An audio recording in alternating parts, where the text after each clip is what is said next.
Okay, hi everybody. I'm delighted to introduce Dr. Paul Cormier. He is a status Indian and member of the Red Rock Indian Band in Northern Ontario, Canada. Paul is an associate professor in the Faculty of Education and the chair of the Department of Aboriginal Education. His academic interests focus on culture, identity, and Indigenous peoples in colonial contexts, on Indigenous methodologies, violence towards Indigenous peoples in the education system, and peace and conflict issues related to Aboriginal peace building. He has over 20 years experience teaching at all levels and ages, including curriculum design, development, evaluation, and delivery. Paul is a husband, a father of 2 children, and lives in Thunder Bay.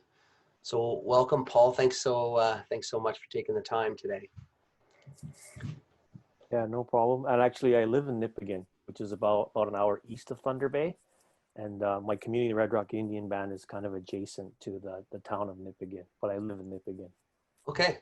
All right. Well, I'm going to edit that part in then, what you just said. Okay. So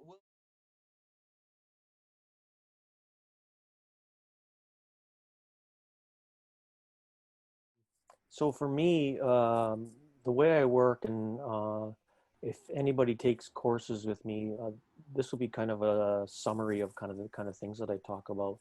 But for me, because my background is in peace and conflict studies, I look at education through a colonial lens and the violence of colonization. So through your studies, through especially in first years, you're going to get introduced to a lot of different theoretical frames. So we talk about decolonization, we talk about indigenization, integration, and things like that. But for me, the way I frame it is violence. Colonization can be argued as continuously and continuing to be very, very violent towards different people. And the term violence is a very complicated term, actually. There's overt kinds of violence, physical violence, but there's also more subtle forms of violence like systemic racism and violence that is within systems. So for me, when I talk about decolonization, I find that that term is a bit soft. And so what I try to do is just confront it and say, to me, what we're talking about is we have to eliminate violence from our practice. And it's a very difficult thing to do because complexity within systems um, make it very complicated. So we try hard to eliminate, and what I try to say is that if we can identify times that we're being violent within our different context, then we can try to work to eliminate that violence. And to me, the obvious kind of example of this is when we teach, we have to question ourselves all the time. Why do we do things the way that we do? And I always challenge students to say that we've been indoctrinated into this system, and the education system teaches us how to think and reason. So often as teachers, when we start teaching, we go back to those kinds of things that were examples or modeled for us as we were coming through the education system. And it's a very difficult thing to be aware of. So I always challenge teachers, future teachers, as many of your students are going to be, or all your students are going to be, to say, why do I do the things that I do? Is my brain colonized? And I would say it's equally applicable to Indigenous and non-Indigenous peoples, because even as a First Nations person myself, as a status Indian and member of the Red Rock Indian Band, I am trained within this system. And because I'm influenced by the pressures that the system pushes on us. So I frame my education practice, and what I try to do is work by principles where I model what I believe. So I'm hoping that whenever anybody comes in my classes, they feel a sense of compassion and a sense of brotherhood that I have towards all people. And I try to eliminate in my own practice violence towards my students. And that can be very subtle. There's a number of examples um, around subtleness, say within literature, for example, or how Indigenous people are depicted in certain kinds of literature, or assuming that maybe we didn't have mathematic knowledge systems, but we actually did, you know, because everything is framed within a European, Eurocentric kind of foundation within our current education system. So for me, as a larger issue, those to me are that to me is the key underlying kind of idea that we need to be mindful of when we become teachers. And we have to make sure that we're doing things. Um, uh, Maybe the best way to say it is to have the least amount of negative impact on students, and that's hard to do. It is really difficult because we're not always aware of our personal biases. We're not always aware of the way the system influences us to behave in certain ways. So it takes an incredible amount of questioning, self-reflecting to be able to say, okay, or picking up on verbal and nonverbal cues from students to say, is this, you know, is this being offensive or is this hurtful in what I'm saying?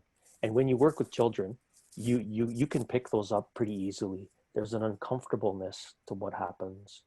Um, and probably a good example of that. And I remember actually, it's kind of funny. I laugh about it now. I was just shared a picture with some of my former classmates when I did my undergrad at McGill.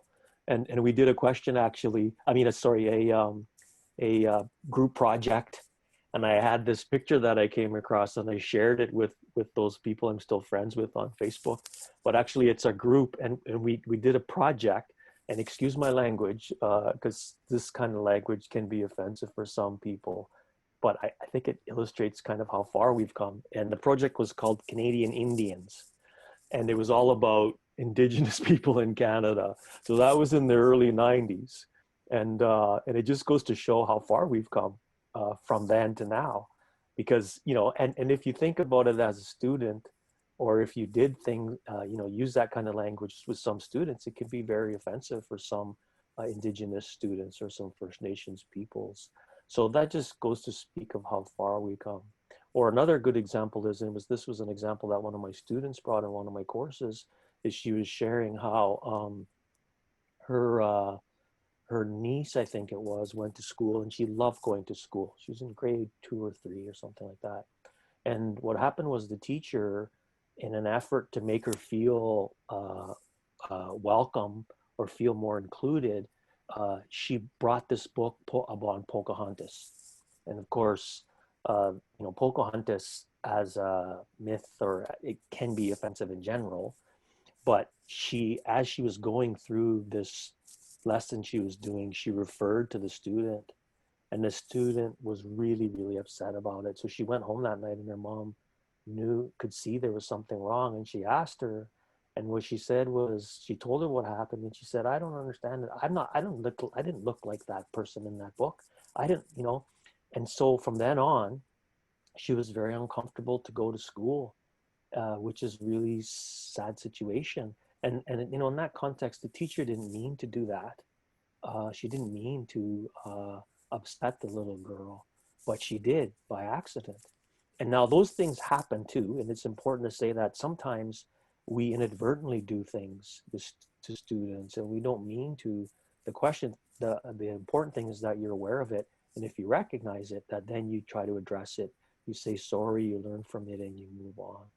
So maybe that's probably the best way to start our conversation, is just setting that kind of context. If you think of society as a number of layers, and at each layer there's different considerations, Indigenous education is a perfect example, because we have policies. Education is a provincial jurisdiction, but for First Nations, there's federal responsibility for us. Because of treaties, there's a right to education under treaties. You can argue it's also an Aboriginal right. So what happens is you have multiple layers. There's community points of view on what our education should look like. Elders have a different view of what it looks like. Our families have different experiences. So it's a really complicated environment to work in. And I think that's where some of the misunderstanding might come from some people, because it is complicated and it's constantly evolving.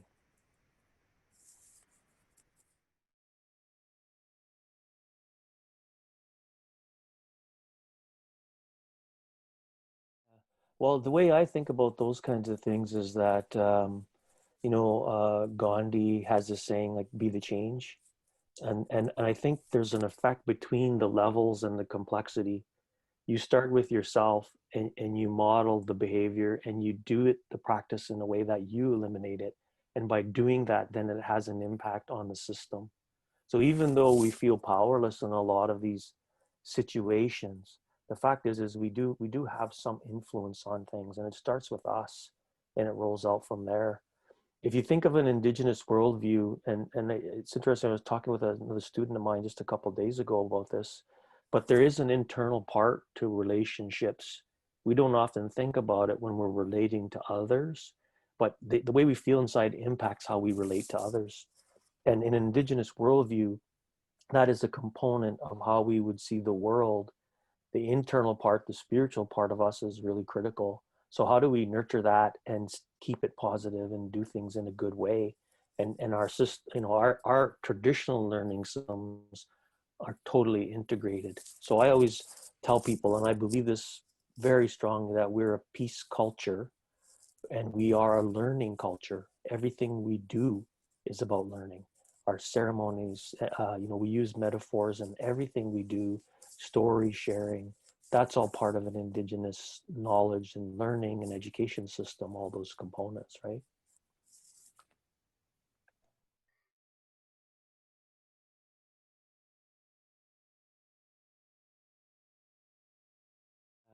Well, I mean, you can't let the unknown part of it, stop you from taking the initiative, though, eh? And I think there's a theorist, I forget her name now, but she talks about that, this idea of, I don't know about it, so I'm not going to teach it, or I'm uncomfortable with it, so I'm not going to do it. What I try to encourage in students is to take that step and build that relationship with people and take those risks. If you make a mistake, you say sorry, and you learn from it, and that's really the most important thing we can do. Eh? Even as a First Nations person, I've traveled lots and I've done different jobs all across the country, and I've learned lots from different communities because I made assumptions about my upbringing and how it applied to other Indigenous groups around Canada. Um, and I was misinformed and I didn't have a lot of world experience. So I had to learn as I was going along, and I made a lot of big mistakes, but it helped me learn. So as teachers and in Indigenous and Anishinaabeg, we have this term, Gekinumagwin. And when my mom helped me translate it, it's a very interesting term because I asked her to translate land learning, and so she said "Ake gakinamagawan." Ake is land, the word we use for land, but ake actually it means earth. So it's not just the land that we walk on; it's the air, the water, the spirit. It's everything that has to do with earth. So it's earth-based learning. Gakinamagawan is the term she gave me for learning. But in our language, Kakinamagwan is also the word for teaching. So it's the same word. So it's teaching and learning. And we teach that in teachers college. Teachers should be learners. You should always learn as you're doing things, and we're always trying to expand and keep abreast of any new kinds of initiatives and things. But in our culture, actually the word is the same. And that's really amazing when you think about it, because that tells you something about how we see education, how we see learning traditionally before Europeans came. So to me, that's all part of it, right? Like we have to be able to take risks. If we don't take that risk to educate ourselves, then how are we going to help influence the minds of others to help them understand? So that's that relationship between me modeling, doing what I believe, and then having that go forward to my students. So I'm reminded, even today, we're doing special projects with different communities, and the community members have to remind me or have to challenge me, and they do, and they say, why are you doing it that way? This isn't the way we learn. We learn orally. Why are you making me write assignments all the time? Why are you making me read books? That's not an Indigenous way. We learn through oral histories. We learn through storytelling. We learn through doing things out on the earth and with the earth. So then why don't you do that more? And that's when I have to say, okay, Is my mind colonized? Why do I do things the way that I do them? And are there other ways, maybe better ways that we're not even aware of, that we can then try to do it? So that's kind of that ripple effect. Eh? It's about me learning, challenging myself, having people sometimes aggressively, sometimes not, point those things out to me and help me understand that, so that I can also be aware of those things, because we're not all perfect, right? Like we have to realize that, and to me this is the culture of teaching. You know, as teachers, we're used to having answers, and we're used to giving students answers, and sometimes I think we need to have answers, but we don't have to have answers. You know, we can ask for help. We can have elders come in and teach things for us if we have the means to do that. So there are other ways that we can go around. Other thing I was going to share was kind of like when you were asking me, we were just sharing some things a little bit earlier, and this goes to teaching styles, right? And part of why I believe the way that I do is because I didn't do well in school. I failed out of high school, so it took me an extra year to get out of high school.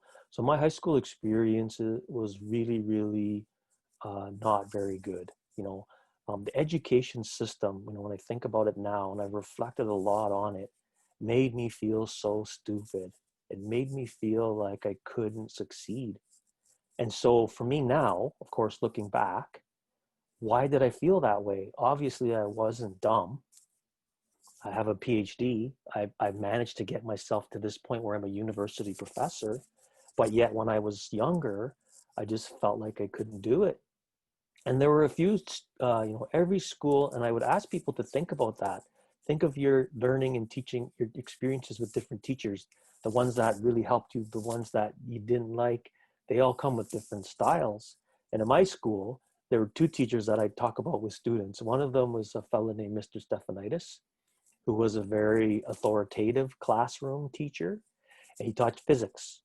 And so what he would do is he would make us get up on the board. I'm talking about chalkboards now, so this is, quite a while ago. And we would give us assignment, and then the next day he would pick people, and you'd have to get up on the board and write out your answer. And then he would go through it, and he would just rip you. And it was so embarrassing, right? And so for somebody who was insecure like I was to begin with, he would say, okay, Paul, it's your turn to get up on the board, Paul. And so I would, I tell him, I'm not finished. And I had my homework done, but I did not want to get up and be embarrassed in front of everybody. And, to this day, I can't stand physics and mathematics. And I think that's part of it. Now, when I was in chemistry, I had a teacher named Mr. Kerr, and Mr. Kerr always encouraged me. And he always said to me, Paul, come on, you could do it. You can do it. You're so smart. You just got to believe in yourself. And I remember him pleading with me, right? And Mr. Kerr is the gut fellow that I think about all the time. And believe it or not, I ran into him last summer or the summer before. I hadn't seen him since I left high school. And I actually went and I thanked him. And I thanked him and I told him that story. And I told him, I said, you have no idea what your words meant to me when I was a student, right? So that's how the system, I'm sure Mr. Stephanitis had our best interests in mind, and it's not an Indigenous cultural example, but that's the subtleness and how we can influence people as teachers. And to me, that's so profound. That's why I love teaching, and that's why I love working with young people, because you have the ability to encourage and help them become everything they're meant to be. And that's an amazing gift that we're given as teachers.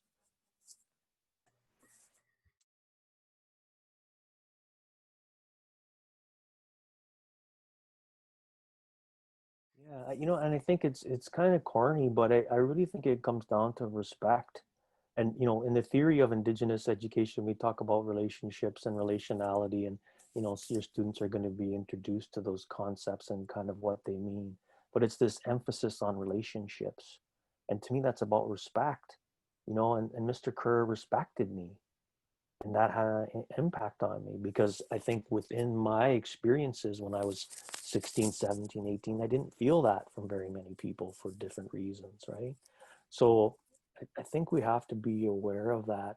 So sometimes these things are not about Indigenous, non-Indigenous. It's just about humans and human beings and being kind and being thoughtful and remembering that we all come from different backgrounds. We all have different things that we're trying to deal with. School is just one part of our lives. You know, when we leave the 6 hours or whatever of schooling in the day, we go back to our homes and or whatever environments we're in. So I think just respecting individuality of students is so important. I do make an effort, and to me, this is part of, eliminating violence, decolonization, whatever you want to call it. I make an effort to try to learn about my students individually. I do that in a variety of ways in university by, um, having some flexibility or using assignments where I can get to know them. So I have some personal reflection assignments, usually at the beginning of my classes, courses, or we do like a sharing circle where people talk about their experiences. So I can just get to know each of them a little bit. And then what I do is I try to integrate that into the course if I can. So that feedback for me is very valuable as an instructor. So I coach hockey, and I try to get to know my players individually, because not the same thing doesn't always work. Everybody has different learning styles. So the better you can get to know your students, the better you can meet their specific needs. So I think that does take some of that, when you're educating or teaching at any level. It's same when I'm managing. I would say the same thing, when I'm managing teams or groups, or I have people reporting to me.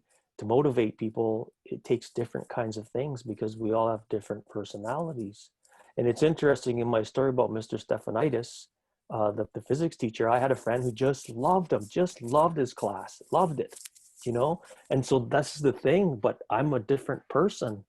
And so he should have recognized how uncomfortable some people were and adjusted his practice to that. So then that way we'd be able to actually, um, meet the specific needs of those individual students. So again, that's my lived reality. So I really try to incorporate that into my practice. So that's part of indigenization or eliminating violence. you know I mean, the curriculum things, the things that we have to integrate in the way that we teach, or the guidelines we have, or the legislation, all that is a different level, right? We're all kind of, we can influence those things somewhat, but sometimes governments put those on us and we have no choice, we have to follow them, but there's some flexibility within them. In my recent work, what I'm trying to promote is what I call Indigenous activity-based learning. And so the more work that I do around what traditional Indigenous learning systems would look like, I feel so strongly that it goes back to activities, right? So right now we organize by subject areas within the education system. But for me, I think everything in traditional, before European education systems came to North America, I feel everything was organized around activities. So who were the teachers? Our cultures existed for thousands of years. So we had to teach people stuff. They had to learn things they needed to survive. The current system, we educate for a reason. It's designed for a reason, right? So to get a good job, to keep moving forward, to accumulate wealth, whatever those values are. In our traditional cultures, we survive by interacting with the environment and being out on the land. And so we had teachers. Well, who were the teachers in those contexts? It was my mom, my dad, my grandparents, my aunties and uncles. And even in today, those things exist. My uncle taught me about trapping. He taught me about things about ecosystem management. He didn't use those terms, but when I worked with Parks Canada and I learned the scientific terms around that stuff, I realized, wow, my uncle taught me that when I was 13 years old, when we were out trapping. So those values were there, right? So that activity, and different activities do different things. Within the Bitagon cohort, as an example, we had them go rice picking, and we integrated that. That was part of a course. And when they did rice picking, we analyzed it and we kind of broke it down. So what are the skills you learn? What are the values? who is the teacher, and we would analyze the specific activities. And it was interesting to do that. And I've done it in a few classes now, and with a variety of people in different roles in the education system. And what happens is there's no one teacher, but we all gather around that activity and we learn from each other. So I have this term that I call kinomadawad megwa dodamawad, and it translates as they are learning with each other while they are doing. So what happens is that activity brings us together. And in that environment, we're learning, we're gathering rice in that example. We're learning how to do it together, but then we're also teaching and learning one another. So gakinamagawan happens naturally in that environment. And everything has to do with earth ake. So if you think of earth holistically, when we're doing activities like rice picking, there's a spiritual component to it. We say prayer when we gather the rice. We give thanks, or we say a prayer to keep us safe when we're out on the water. We have to make tools in order to do it. Those things come from the earth, but we gather them in a way that is relational. We might leave tobacco when we take something. It's always reciprocal. So it's always about balance. So that's the way our traditional cultures would work, and that's how kind of activities do that. A lot of people don't realize we use metaphors in everything that we do. So when I say we're learning culture, it's really profound. A drum is not just a drum. We don't drum for music. A lot of people don't realize that. It is nice to listen to sometimes, but drumming is a spiritual ceremony. The drum represents the heartbeat of Mother Earth. The songs we sing are our laws. They've been passed down for generations. They tell stories, they say prayers, but all that is part of our cultural production. It's all part of an Indigenous learning system. So when I sit with the drum and somebody teaches me about it, all those tools are used as a metaphor to teach us different lessons. And the cultures I've worked with across Canada, and I've worked with quite a few different ones, we're all kind of common in that. We use items, objects from the natural environment. We also use the natural environment itself. When we travel on the land, it helps us pass on stories, because our stories come from different activities and examples and things that we do on land. So that's part of our whole kind of holistic kind of knowledge systems.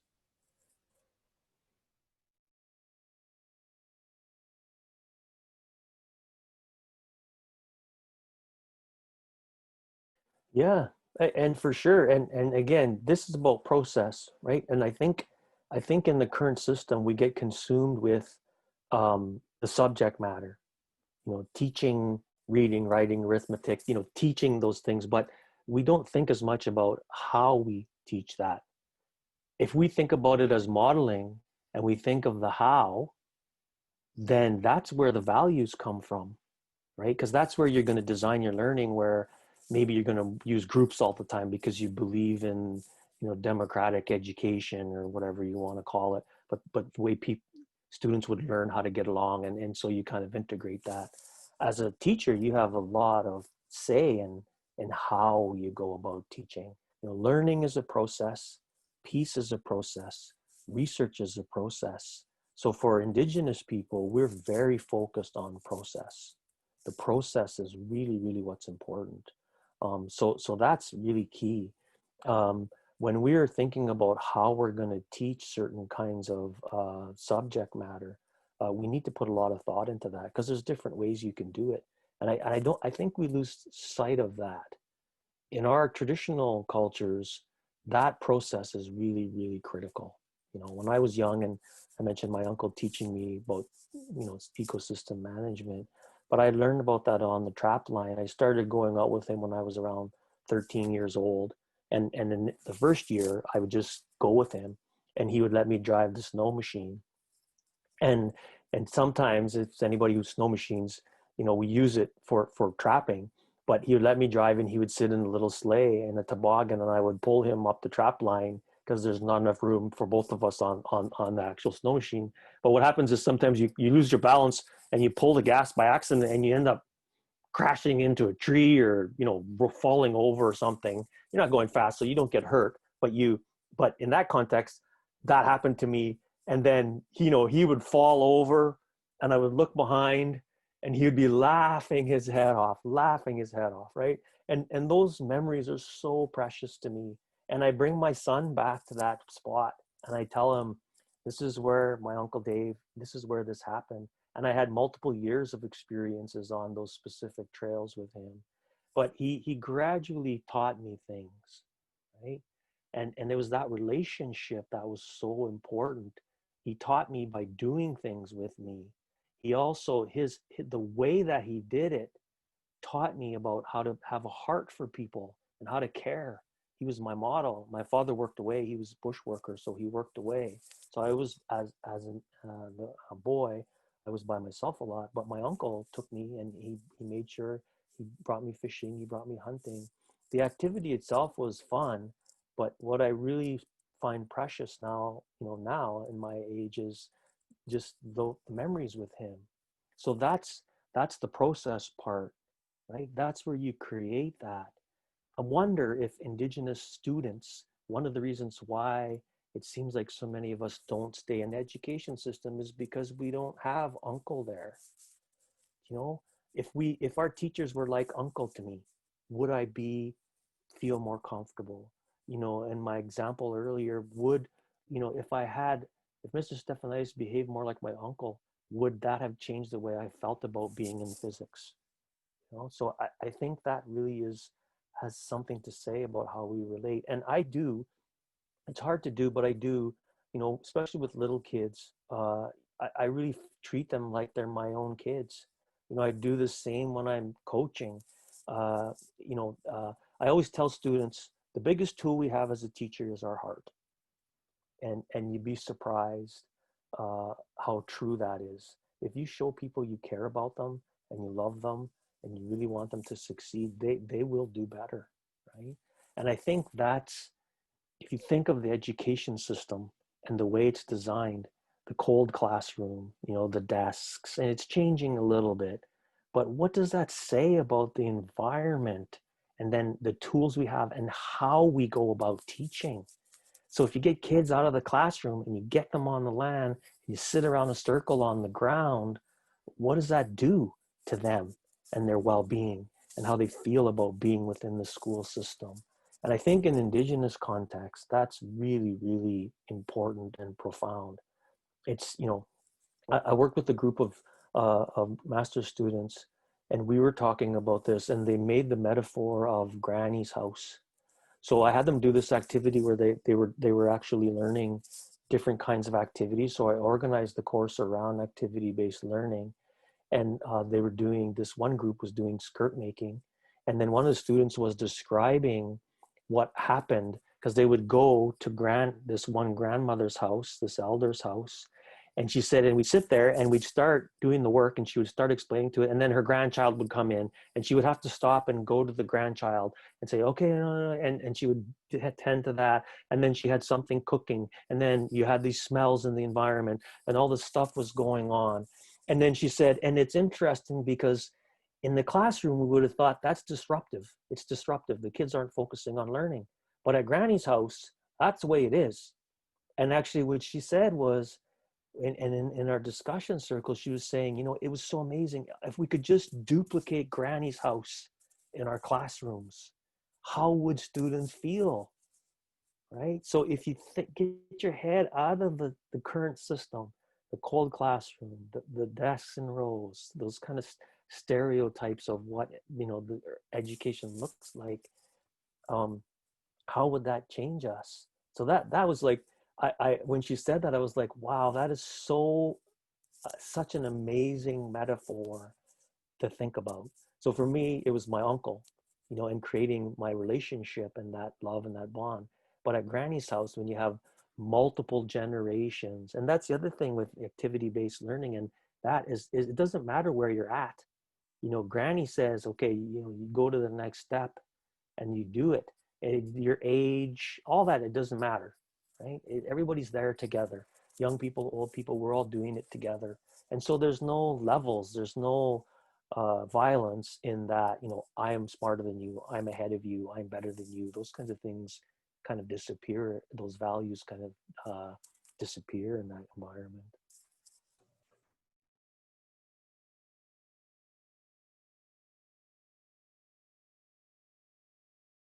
Teachers, you know, in class, the school is a hierarchy.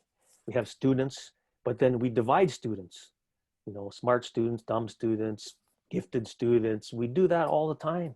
And the system goes, you know, for the 1% kind of thing, you know, the top 1%. But what happens with the bottom 1%, you know, however you're defining them? So there's hierarchy in how we manage schools and the classroom, and success and failure, but there's also hierarchy and violence. And so then if you end up in the lower levels, like I was in high school, well, what does that do to you when you go to school every day and you're reminded that, you know, these people are that much smarter than you? And oh, by the way, when you get to grade 9, they assess you and they put you in locally developed because, you know, you're not smart enough to go to university. Well, what does that happen? What does that do to the psychology of a child when every day they're reminded, oh, well, I can't go to university, I'm not smart enough, you know? And I think that's what happened to me when I was in high school. Like I didn't feel that, you know, when I was going. So if you eliminate hierarchy, that's violence, and it's a subtle violence. We don't always realize we're doing it. It's totally integrated in the system. So that's exactly what I'm talking about.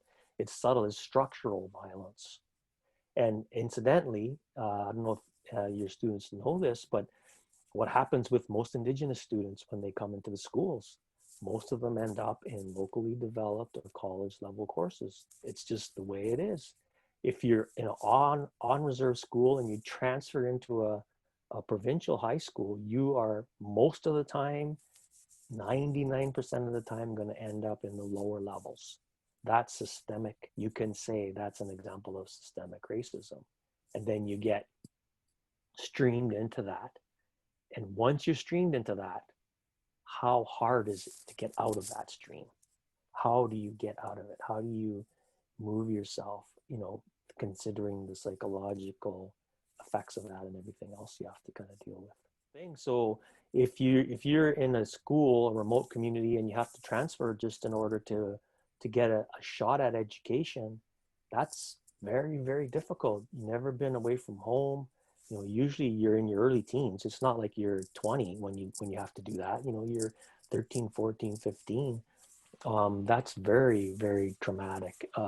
People don't realize that. And again, is that something in the system that can we correct it? I'm not sure. I don't know what the solution is to it, but it just speaks to the complexity of what we're talking about and how difficult it is to change circumstances for some segments of the population. When you're from up north and you go to Thunder Bay, you feel that from some people, not all. I think Thunder Bay gets a bum rap sometimes, but it does exist. And so again, that's a form of violence. You know, you're telling people they don't fit here, or they're not welcome, or they're not belonging, and that ends up affecting them emotionally. It's very, very difficult. You know, and again, for me, like I grew up in Nipigon. We got about 1,000 people here. I think Nipigon had about 2,000 people when I was young. And I went to school in Montreal, to college, before I went to university. And it was a total culture shock. You know, I didn't grow up on a flying reserve. Like, we're pretty accessible to places. We went to Thunder Bay all the time. But to go to Montreal from here, it was an unbelievable shock, you know? And I mean, I wouldn't change it for anything now. It had such a profound effect on me those first couple of years. But yeah, so even for me, it was difficult. I can't imagine for people in those contexts, eh? So again, a little bit of empathy, a little bit of understanding for what some of these kids might be facing, you know, would probably help.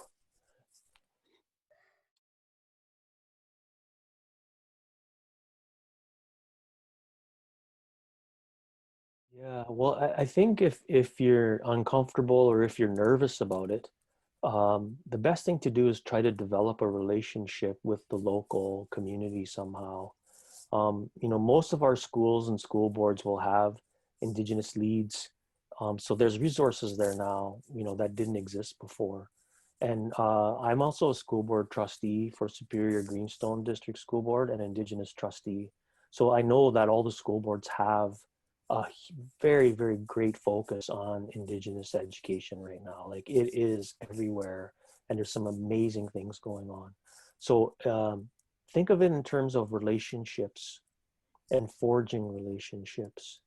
So if you feel uncomfortable with the content, or you're afraid to make a mistake, or any of those kinds of apprehensions that sometimes people have, not all the time, but sometimes, start by trying to get a relationship with the communities.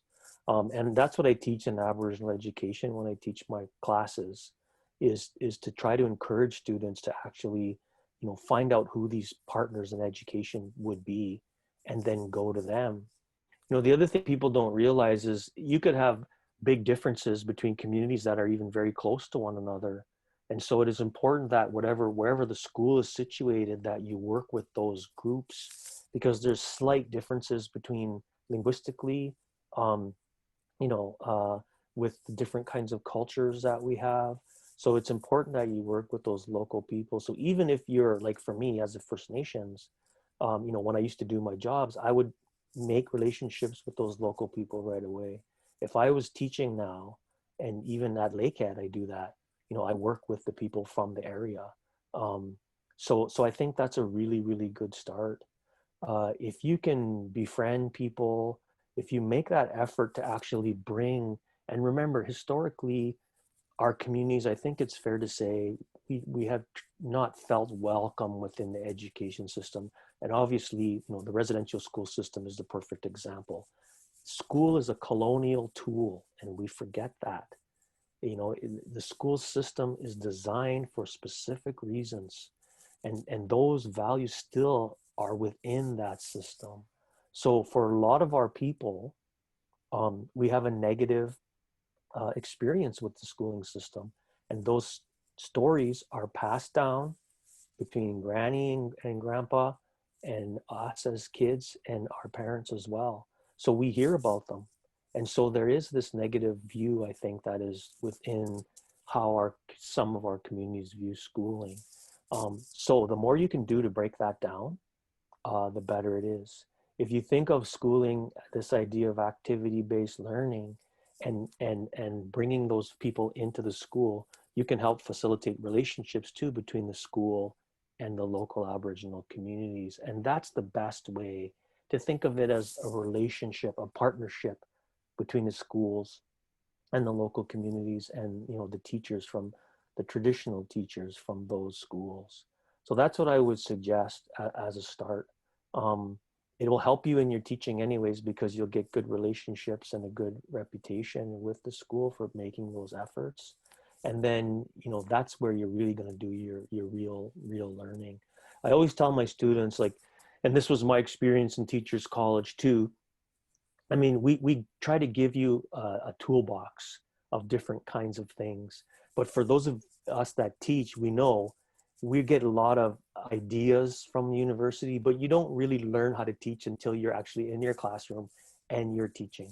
So even in Indigenous ed, we give you different kinds of examples and experiences and all those things. But when you start doing it, that's when you're going to figure it out, right? And we all have different personalities, and we have to remember that. For you, Gary, an approach to education might not work for me, because we have different ways of living and relating with people. So we can give you different tools. We can say this worked for me, but in the end, you have to try it, and you have to experiment with it and say, yeah, this is fits me. This fits my gifts and what I'm going to do.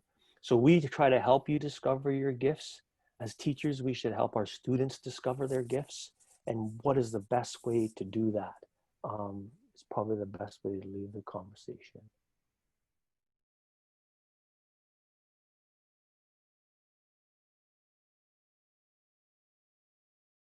Thanks so much, Paul. I mean, this was tremendously powerful, but also so insightful and hopeful. Really appreciate your time. And I always have time for instructors that are willing, who want to have that conversation. I always have time for them. So thank you for asking me to do this for you.